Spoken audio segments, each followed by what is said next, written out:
উদাহরণ নাম্বার ৯, নবীজির বিবি আম্মা জান আয়েশা সিদ্দিকা রাদিয়াল্লাহু তাআলা আনহার বর্ণনা শুনি আমরা। কিতাবের নাম সহিহ ইবনে হিব্বান, হাদিস নাম্বার ৭১11 নম্বর হাদিস। মাঝে মাঝে দেখবেন আমাদের এলাকার মা বোনরা মাঝে মাঝে স্বামীর মুড ভালো থাকে, বলি না আমরা স্বামীর মুড ভালো, তো মুড ভালো অবস্থায় স্বামীরে কয়েকটা কাপড় আইনেন নাকি, হ্যাঁ একটা কাপড় আইনেন, মুড ভালো, তখন দেখা যায় যা বলে মানে। অন্যদিন কিন্তু আপনার চেহারা সুরত খারাপ থাকলে কাপড় কেন, 1-2 টাকার চানাচুর চাইলেও অবস্থা খারাপ হয়ে যেতে পারে। তো যাই হোক, মুড ভালো থাকলে স্বামীর থেকে ভালো কিছু আদায় করা যায়। আজকে থেকে এলাকার মা বোনরা শোনেন, আমরা স্বামীর থেকে মুড ভালো অবস্থায় এই জিনিসটাই কামনা করব যেটা নবীর বিবিরা চাইছে। কি? আম্মা জান আয়েশা সিদ্দিকা রাদিয়াল্লাহু তাআলা আনহা বলেন, লাম্মা রাআইতু মিনান নবী সাল্লাল্লাহু আলাইহি ওয়াসাল্লাম তিবা নাফসি, আমি যখন আল্লাহর নবীর মুড ভালো দেখলাম, আমি দেখলাম নবীর মুডটা খুব ভালো। দেখেন আম্মা জান কি কয়, আমি নবীকে বললাম উদউল্লাহ লি ইয়া রাসূলুল্লাহ, আপনি আমার জন্য আল্লাহর কাছে একটু দোয়া করেন। দেখছেন নবীর বিবি কয়, হুজুর আমার জন্য দোয়া করেন। আমাদের নবী দোয়া করলেন, আল্লাহুম্মা গফির লি আয়েশা মা তাকদ্দামা মিন যামবিহা ওয়া মা তাআখার ওয়া মা আসররাত ওয়া মা আলানাত। আল্লাহ তুমি আয়েশার আগে পরের গোপন প্রকাশ্য সব গুনাহ মাফ করে দাও।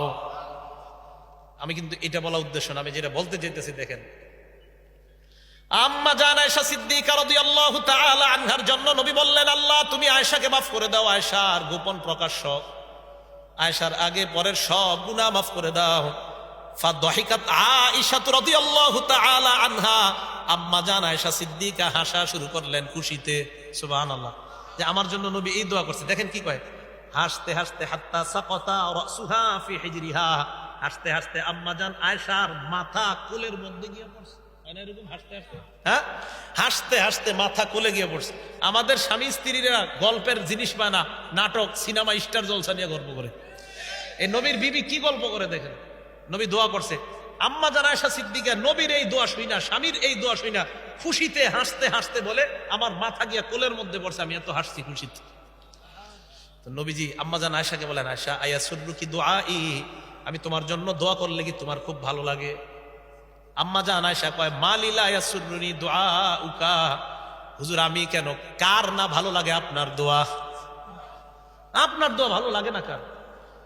এবার আমার নবী যে কথাটা বললেন মন দিয়ে শুনেন। আল্লাহ নবী বলেন, আয়েশা তোমার জন্য আমি যে দোয়া করলাম, আমি বললাম তোমার আগে পরের প্রকাশ্য প্রকাশ্য সব গুনাহ যেন আল্লাহ মাফ করে দেয়, এই দোয়াটা আমি করলাম। আয়েশা কয়, হ্যাঁ। আল্লাহ নবী কয়, আয়েশা ইন্নাহা লা দুআই লি উম্মতি ফি কুল্লি সালাত, আমি যতবার নামাজ পড়ি যতবার দোয়া করি অবিকল এই দোয়াটা আমি আমার উম্মতের জন্য করি। জিন্দেগিতে যতবার দোয়া করি যতবার নামাজ পড়ি আমার উম্মতের জন্য এই দোয়াটা আমি করি, আল্লাহ আমার উম্মতের প্রকাশ্য অপ্রকাশ্য আগে পরের সব গুনাহ মাফ করে দেয়। মায়া কম না বেশি? তাই ওনাকে বেশি ভালোবাসা দরকার, এই নবীকে বেশি ভালোবাসা দরকার, ঠিক না কথাটা? মুসলিম শরীফের একটা হাদিস শুনেন, আমাদের নবী আমাদের জন্য কত পেরেশান হয়। 1969 নম্বর হাদিস মুসলিম শরীফের, এটা কিতাব মুসলিম শরীফ, বুখারী শরীফের পরে যে কিতাবটার স্থান। আম্মা জান আয়েশা সিদ্দিকা রাদিয়াল্লাহু তাআলা আনহা বলেন, কানা রাসূলুল্লাহ সাল্লাল্লাহু আলাইহি ওয়াসাল্লাম ইযা কানা ইয়াউমুর রিহি ওয়াল গায়ব, প্রচন্ড বাতাস যখন শুরু হয়, মাঝে মাঝে বাতাস হয় না, প্রচন্ড বাতাস যেটা আমরা ঝড়ো হাওয়া বলি, ওয়াল গায়মি, আকাশের মধ্যে যদি মেঘের ঘন ঘটা দেখা যায়, আকাশে মেঘ দেখা যাইতেছে, মেঘ আসে না কিন্তু প্রচুর মেঘ, আমাদের কুমিল্লা আমরা হোসেনপুর বলি মেঘের হাজ, তো মেঘের হাজ দেখা দিছে আর প্রচুর বাতাস। আম্মা জান আয়েশা বলেন, উরিফা ফি যালিকা ফি ওয়াজহি, আল্লাহর নবীর চেহারাটা পেরেশান হয়ে যায়, নবীজি খুব পেরেশান। সাহাবারা কয়, কি ব্যাপার, আকাশে মেঘ দেখা দিলে বাতাস হইলে নবীজি এত পেরেশান হয় কা? এবার কি করে দেখেন, আকবালা ও আদবার, রাস্তার মধ্যে মানে আপনার পেরেশান ব্যক্তির মতো এদিক যায় সেদিক যায়, নবীজি কি জানে একটা পেরেশান, বাতাস আর মেঘ। নবীজি রাস্তা দিয়ে হাঁটে, সামনে যায় পিছনে আসে, আরে হুজুর আপনি কি এমন করেন কেন? ফাইজা মাতরাত, হঠাৎ যখন দেখতো আল্লাহ নবী যখন দেখতেন বৃষ্টি হইছে, নবী যখন দেখতেন বৃষ্টি হইছে, সাথে সাথে আল্লাহ নবীর পেরেশানি কাইটা যেত, নবী খুশি হয়ে যাইতেন। এবার সাহাবারা বলতেন, ইয়া রাসূলুল্লাহ বৃষ্টি হওয়ার আগ পর্যন্ত আপনার মুখের মধ্যে পেরেশানি কেন দেখলাম? নবীজি জবাব দিতেন, আগের জামানার উম্মতের উপর গজব আসার আগে আকাশের এই অবস্থা হইতো। উম্মতের উপর গজব যখন আসতো আকাশের এই অবস্থা হইতো, আমি টেনশনে থাকতাম, না জানি গজব আইসা গেছে। যখন বৃষ্টি হয়ে যাইতো তখন আমি বুঝতাম এটা গজব না, এটা আল্লাহর রহমত। দেখছেন আমার জন্য কত টেনশন। পরে নবীজি বলেন, ইন্নী খাশিতু আইয়াকুনা আযাবান আলা উম্মতি সুল্লিতা আলা উম্মতি, আমি ভয় পেয়ে যাই যে আমার উম্মতের উপর না জানি এটা গজব আইসা গেছে কিনা। যখন বৃষ্টি আসে তখন আমি বুঝি না না এটা গজব না, এটা রহমত। তো আকাশে মেঘ থাকলে আর বাতাস থাকলে আয়সা আমার টেনশন শুরু হয়ে যায়, আরে ঘটনা কি, এখনো মেঘ শুরু হয় না কেন, এখনো বৃষ্টি শুরু হয় না কেন, শুরু না হইলে তো আমি টেনশনে থাকি, না জানি গজব আইসা গেল কিনা। যখন বৃষ্টি আসে পাথর আসে না, কারণ আগে এরকম হইতো কি আপনার, মেঘ আসার পর পাথর বৃষ্টি শুরু হয়ে পাথর আইসা উম্মত ধ্বংস হয়ে যেত। তাই আয়সা পানি আকাশ থেকে না পড়া পর্যন্ত আমার টেনশন আর পেরেশানি কাটে না, না জানি আমার উম্মতের উপর কোনো গজব আসলো। তো বৃষ্টি আসলে আমি বুঝি না এটা গজব না, এটা আমার উম্মতের জন্য রহমত। কথা বুঝে আসছে সবার? তাহলে নবীজির আমাদের প্রতি মায়া কম না বেশি?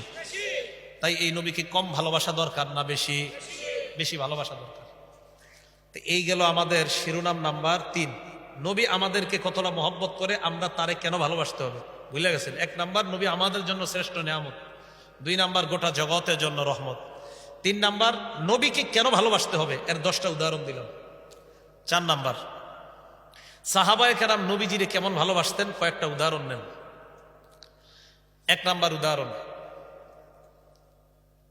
একটা কিতাব আছে নাম তারিখ ইবনে হিশাম, এই কিতাবের 2 নাম্বার খণ্ড 172 নাম্বার পৃষ্ঠা। আবু সুফিয়ান রাদিয়াল্লাহু তাআলা আনহু তখনও মুসলমান হয় নাই, মুসলমান হওয়ার আগে সাক্ষী দিতেছে। কি কয় দেখেন, মা রাআইতু মিনান নাস ইউহিব্বু আহাদান কাহুব্বি আসহাবি মুহাম্মাদিন সাল্লাল্লাহু আলাইহি ওয়াসাল্লাম মুহাম্মাদা। আবু সুফিয়ান তখনও মুসলমান হয় না, তিনি বলেন, দুনিয়ার কোনো মানুষকে আমি দেখি নাই একজন মানুষ আরেকজন মানুষকে এত ভালোবাসতে পারে, আমি দেখি নাই। নবীর সাহাবা নবীকে যেই পরিমাণ ভালোবাসে, মানুষ মানুষকে এত ভালোবাসতে পারে বলে আমার কখনো জানা নাই। কাফের অবস্থায় সাক্ষী দিতেছে, মুসলমান হওয়ার আগে বলতেছে মানুষ মানুষকে এত ভালোবাসে, সাহাবাদের না দেখলে বুঝে আসে না। তাহলে এই কথা থেকে আপনাদেরকে আমি একটা প্রশ্ন করি, বলেন তো নবীরে সাহাবারা বেশি বুঝছে না আমরা? সবাই বলেন, সাহাবারা বেশি বুঝেছে না আমরা? কিন্তু আমরা তো এমন এমন কাজ করি যেগুলা নবীর সাহাবারা করে নাই, যেগুলা তাবে তাবিইনরা করে নাই, আমরা নিজেরা বানায় বুনায় করি। এগুলো ঠিক না, এগুলো জায়েজ নাই, এগুলো অন্যায়। নিজেই চিন্তা করেন মাঝে মাঝে আসলে আমরা কোনটা বানাই। বানানোর পর এরপরে রাতের বেলা বালিশে মাথা লাগায় চিন্তা করবেন, ওহো এটা তো গত 30 বছর আমার বাপ দাদার বানানো কাজ, এটা গত 50 বছর আমার বাপ দাদার বানানো কাজ, আসলে এটা কোরআন হাদিসে নাই। বরং অমুক পীরের মুখ থেকে শুইনা আমি এগুলো শুরু করছি, ওই পীর কোনো দলিল দেয় নাই। মনে রাখবেন আজকে থেকে কোরআন সুন্নায় যা নাই, এটা আপনার আব্বা কেন আপনার 14 গোষ্ঠী মানলেও এটা জায়েজ হবে না। এটা মনে রাখবেন। আমি আপনাদের এলাকার সন্তান হিসেবে বলছি, এলাকা থেকে আমারে পাঠাইছেন পড়াশোনা করার জন্য। কেন জানেন? পড়াশোনা করে আইসা যাতে আপনাদেরকে বলতে পারি কোনটা জান্নাতের পথ কোনটা জাহান্নামের পথ। কোরআন সুন্নাহ জান্নাতের পথ, কোরআন সুন্নাহর বাহিরে যা করবেন সব জাহান্নামের পথ। কোরআন সুন্নাহ জান্নাতের পথ, এর বাহিরে যা করবেন সব জাহান্নামের পথ। বাস আমি যা করি, মনে করেন একটা কাজ করতেছেন, আপনার চোখের পানি আসছে এটা করতে গিয়ে, আরিফ তুমি কই লইব, এটা করলে আমার চোখে পানি আসে। যদি এটা কোরআনে না থাকে, হাদিসে না থাকে, সুন্নতের মধ্যে না থাকে, আপনি চোখে পানি আনতে আনতে সামনের পুকুরটা পুরো ভরে ফেলেন, আপনি জাহান্নামী। এটা হাদিসে থাকতে হবে, এটা কোরআনে থাকতে হবে।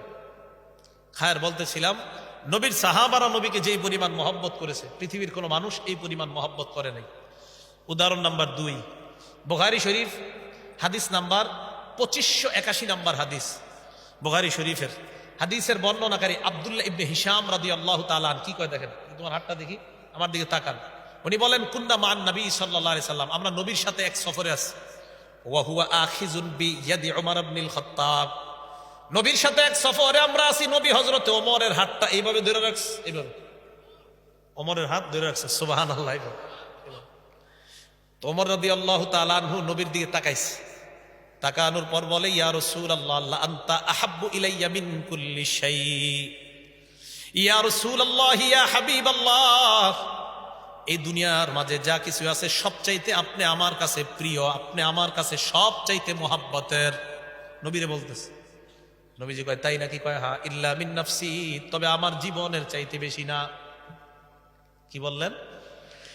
নবীজি বললেন লা ওয়াল্লাযী নাফসি বিয়াদিহি হাত্তা আকুনা হাব্বা ইলাইকা মিন নাফসিকা উমর, যতক্ষণ না আমি তোমার কাছে তোমার জীবনের চাইতে বেশি মোহাব্বতের পাত্র না হতে পারবো, ততক্ষণ তুমি পরিপূর্ণ ইমানদার হতে পারবা না।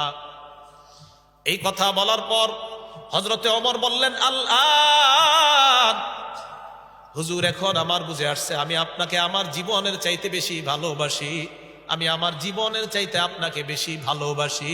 আল্লাহ নবী বললেন, আল্লাহ আনতা ইয়া ওমর, ওমর এখন তুমি পরিপূর্ণ ইমানদার হয়ে গেলা। জীবনের চাইতে বেশি ভালোবাসতে হবে। ও আচ্ছা আচ্ছা, যে হাদিসটা শোনাইলাম এটা বুখারী শরীফের 6632, আমি বলছি 2581 নম্বর হাদিস না, এটা বুখারী শরীফের 6632 নম্বর। ইউটিউবার ভাই যে হাদিসটা বলছে বুখারী শরীফের 6632 এই হাদিসটা যেটা শেষ করলাম,